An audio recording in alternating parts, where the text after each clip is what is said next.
A global look at injuries, or the injury conundrum. One of the most challenging aspects of a playing-related injury is navigating the wide array of treatment options. Of course, going to the medical profession is the obvious first step. And while a medical diagnosis is often very helpful, how do we know what will actually solve the issue? Do we need hand specialists, physical therapy, an operation, acupuncture, yoga, meditation, Alexander technique? The list goes on and on. Many players have floundered in the quagmire of offerings, spending a great deal of money and time, yet not actually solving the problem. This is soul-destroying and can be career-destroying, as there are only so many rounds of trying that most players can stomach without seeing light at the end of the tunnel. The issue does not lie with the offerings themselves, since each has so much to give us. The real problem is that each area does not acknowledge the limitations of its specialty, therefore allowing players to understand what they can get and what they cannot get from a particular treatment or approach. Those of us who work with playing injuries need to acknowledge where our work ends and someone else's work in a different area of expertise may need to take over.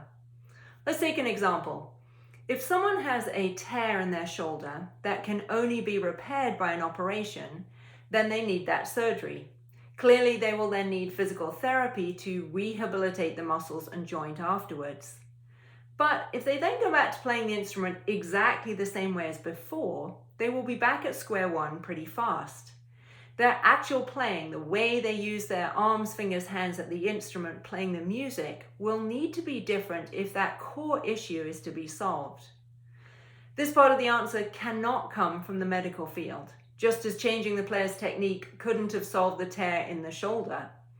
Similarly, if someone in the medical profession has therapies that employ basic healthy movement, this can be helpful up to a point. But even if those movements are relevant to those employed in playing, they will probably not transfer themselves into the playing technique without specific training. That would be like doing 24-hour practice only. This is a quite general way to observe movement and a very useful tool in early stages. But without taking that understanding of movement into the specifics of playing the instrument, or understanding how those movements meet the demands of the music, chances are nothing will change. Furthermore, those new skills will need to be integrated in such a way that the technique holds up in a performance also. So put simply, each specialist needs to know their limitations and be prepared to work interactively within a multidisciplinary landscape. This is what I can do for you, but you will then need to go and do this, etc., etc. Playing-related injuries have to, at some point, be solved at the instrument, because that was the source of the problem. Luckily, there is a recognizable four-step process to doing this, which starts by addressing the underlying causes of the injury and leads fully back to playing. So the first step is teaching the body how to play a different way. And this involves learning new movements, often away from the instrument and then on the instrument, but in very general ways. The second step is integrating those new movements into the basic playing technique and addressing the specific demands of the playing. The third step is taking the new technique into the repertoire that's relevant to that player. So this might be orchestral, jazz, Irish music, whatever that player needs. And the final step is integrating the new playing into the performance situation, also relevant to that player. Only when this final phase is complete is the process done. Many of us in the wellness profession are unclear about the overall process and therefore unclear how to guide someone through the process from start to finish. For most people with serious injuries, it is not one solution, but a journey requiring different specialties along the way. A doctor cannot tell someone how to navigate a page of fortissimo tremolo or silence or long-held notes. Those questions have to be solved within the language of playing, in other words, in the technique. The demands of making music are so complex and specific that the movements we employ to meet them must be learned in a musical context if they are to become intuitive and spontaneous.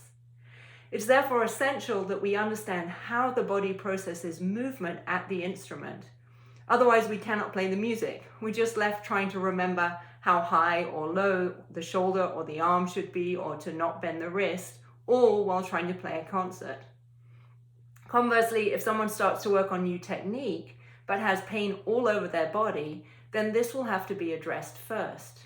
The process of learning these new movements may not be able to take place yet if that person is experiencing the kind of pervasive pain that requires a different kind of intervention.